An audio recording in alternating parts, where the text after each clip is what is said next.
Assalamualaikum warahmatullahi wabarakatuh, sahabat Lasnes DPF. Alhamdulillah di kesempatan ini spesial Hari Kemerdekaan, kita Lasnes DPF berkesempatan untuk menemui satu sosok hero ya. Dari lihat di atas ada gunungan sampah. Kita akan bertemu dengan satu sosok yang mengayomi anak-anak Bantar Gebang dengan mendirikan namanya Yayasan Nurul Jadid. Di sebelah dan di hadapan saya sebenarnya ada Kang Saung Gali, benar ya Kang? Saya siap. Ya, assalamualaikum Kang Saung. Waalaikumsalam warahmatullahi wabarakatuh. Sehat Kang? Alhamdulillah sehat. Abang Iya, sehat Bang? Alhamdulillah sehat. Kang Saung hari ini aktivitasnya lagi ngapain nih Kang? Izin diminta waktunya buat ngobrol-ngobrol. Alhamdulillah kalau buat sekarang berhubung abang datang kita spesialin Bang. Oh kita spesialin kosong ya? Iya kosong lah. Tapi aktivitas harian biasa apa Kang kira-kira? Ya serabutan Bang, ada apa aja kita kuli bangunan hayu, apa aja hayu. Apa aja hayu demi apa ya, demi bertahan hidup lah ya. Iya, Bang. Dan kayaknya tadi di rumah juga ada kamar-kamar itu isinya anak-anak ya Kang ya? Iya emang anak-anak tinggal di situ Bang. Oh, Kita anak-anak selain tinggal di mengayomi situ. anak-anak yang di luar, anak-anak juga ada yang mondok di situ, tinggal di situ. Sebelum kita jauh nanti cerita anak-anak Siap, di Abang. kesempatan selanjutnya. Kang Saung asli Bantar Gebang? Kalau saya bukan, Oh. saya anak Muara Gembong, Bekasi Ujung. Oh, anak Muara Gembong, Bekasi Ujung. Kira-kira mulai kapan Kang Saung ke Bantar Gebang ini? Saya dari tahun 93 udah di Sampah Bang. Tahun 93 udah disampai, itu usia berapa Kang kira-kira? Kalau nggak salah kata orang tua mah kita baru 2-3 tahun udah dibawa di sampah. Oh 2-3 tahun sudah Iya. akrab dengan sampah ya. Iya. Itu udah seperti ini dulu Kang kira-kira? Kalau ya? dulu belum kayak gini Bang. Belum ya? Belum ya. Dulu masih baru bulldozer aja. Baru bulldozer aja Iya. ya. Tapi hari ini melihat langsung ya gimana Bantar Gebang dulu sampai sekarang. Berarti dulu masih sepi lah ya, belum Enggak. banyak orang ya. Tetap banyak Bang. Oh Dulu tetap banyak tetap dari dulu. Dulu tetap orang-orang banyak. di Bantar Gebang Iya. sini. Kang Saung yang dari kecil sudah hidup dengan sampah, berdamai dengan sampah. Boleh diceritain nggak Kang gimana perasaannya tinggal di sini gitu? Kalau buat perasaan sukanya Bang ya. Iya. Kalau buat suka alhamdulillahnya di sampah ini kita buat usaha bebas. 24 jam bebas. Semaunya Usaha kita, bebas. selagi kita mau kerja, sehat badan dan nggak jemberan, kita bebas kerja di sini. Berarti Tanpa ijazah. usaha ini ya, usaha Mulung, milih pilih-pilih mulung sampah ya, yang pilih-pilih sampah berguna sortir itu, ya. sortir rongsokan. Alhamdulillah itu sukanya dan dukanya ini. Saya kenapa saya buat tempat itu karena dukanya ini. Kebanyakan yang ketika udah kenal duit carinya di sampah itu gampang, anak-anak jarang disekolahin sama orang tuanya karena memang gampang nyari duit di sampah sebenarnya mah. Apapun serba laku. Jadi ke sekolah itu kayak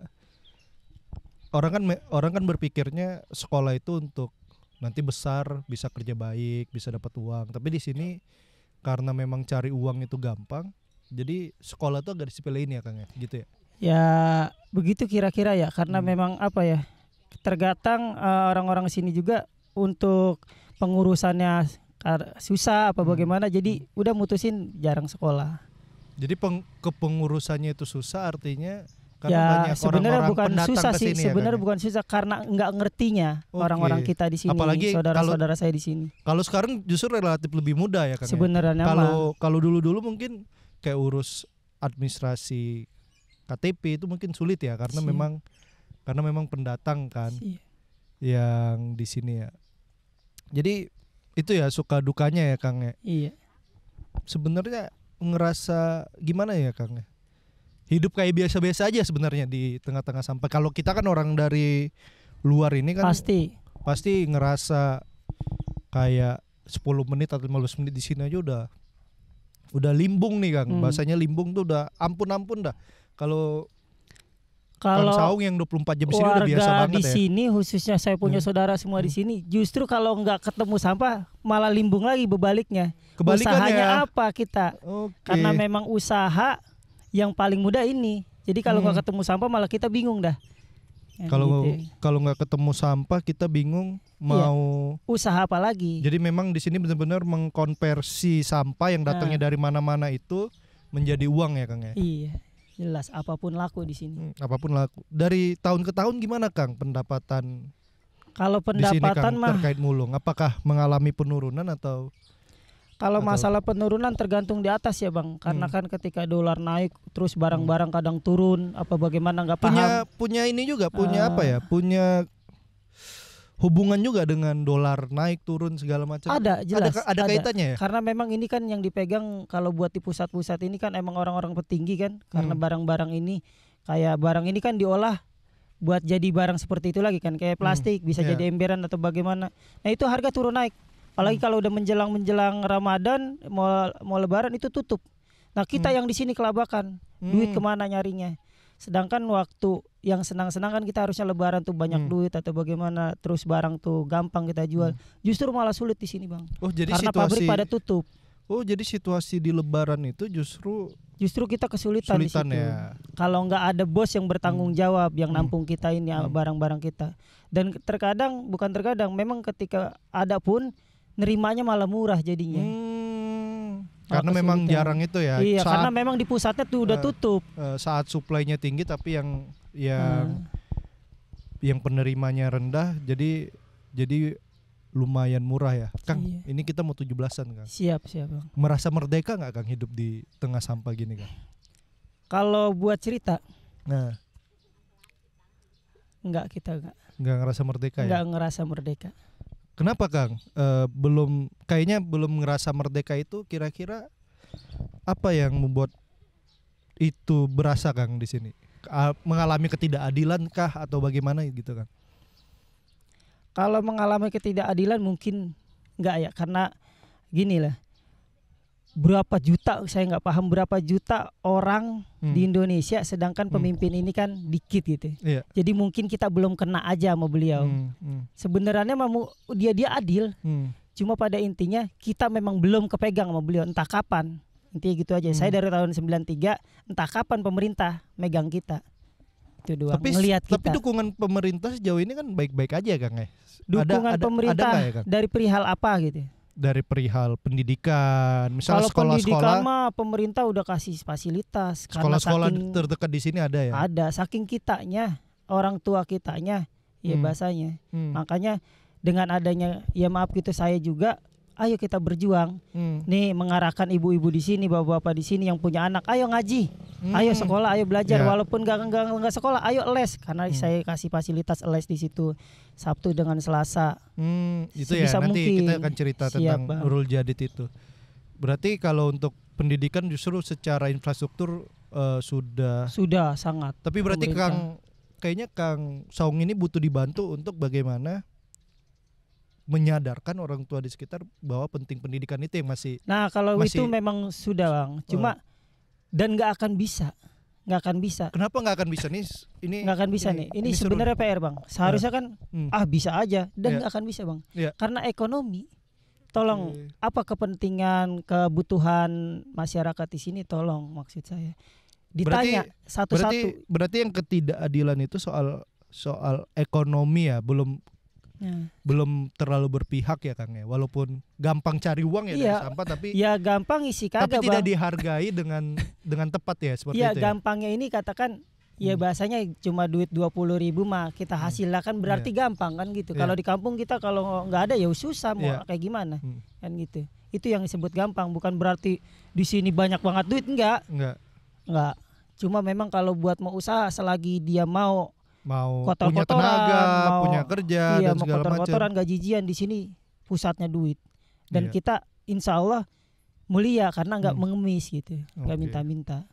Tapi memang penghasilan itu rate-nya di berapa sih Kang kalau memang? Ya kalau paling misalnya mulung dari pagi sampai siang itu bisa dapat berapa, atau mulung seharian itu bisa dapat berapa Kang? Rata-rata di sini orang nggak dari pagi deh sampai siang ya. Rata-rata dia berangkat jam 6 pulang mau maghrib juga setengah 6, jam 5. Begitu di sini, lagi Bang. panas gini tetap ada yang mulung ya Kang ya? Bahkan tengah malam pun ada sampai pagi, karena 24 jam di sini usaha.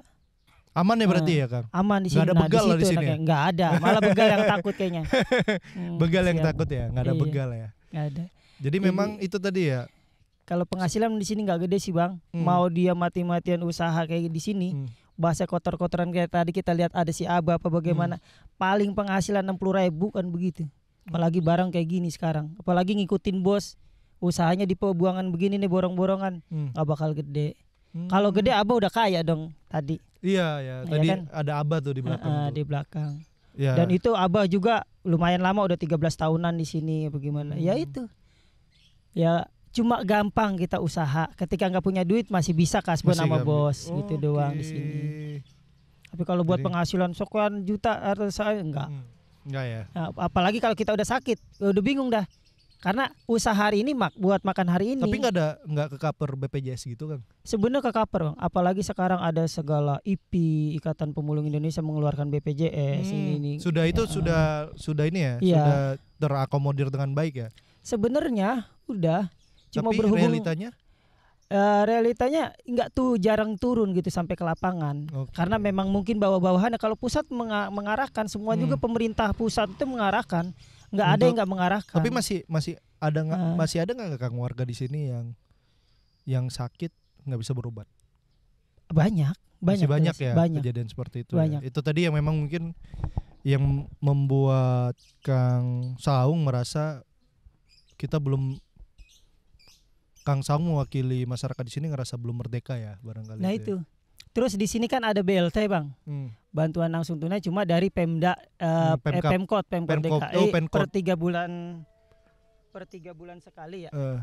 Nah per 3 bulan sekali itu ada sumbangan dari Pemkot DKI.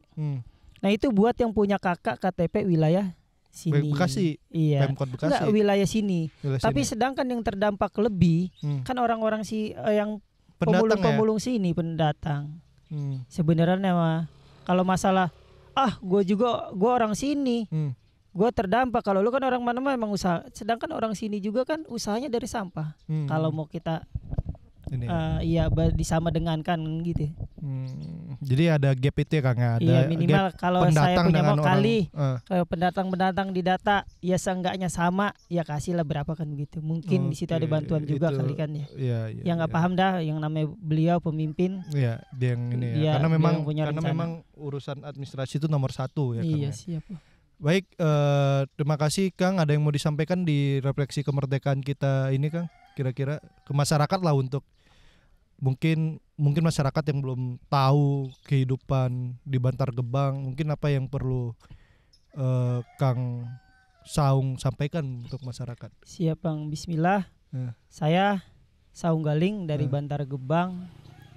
Ya, cuma mengarahkan buat semua elemen, semua dah masyarakat umum yang di luar sana, bahwasannya tolong lirik sesuai dengan konsep Al-Quran, kita bersodakoh yang tepat. Dari sinilah, bukan saya bilang ini kumuh atau bagaimana, bukan. Ayo kita bersodakoh konsep Al-Quran, bab Jumat berkahnya atau bagaimana, datang ke tempat ini bertabayun langsung. Jangan sampai kita ke lembaga, bahasanya lembaga si A kita sumbangkan, turun langsung, biar kita bisa merasakan di sini kayak gimana.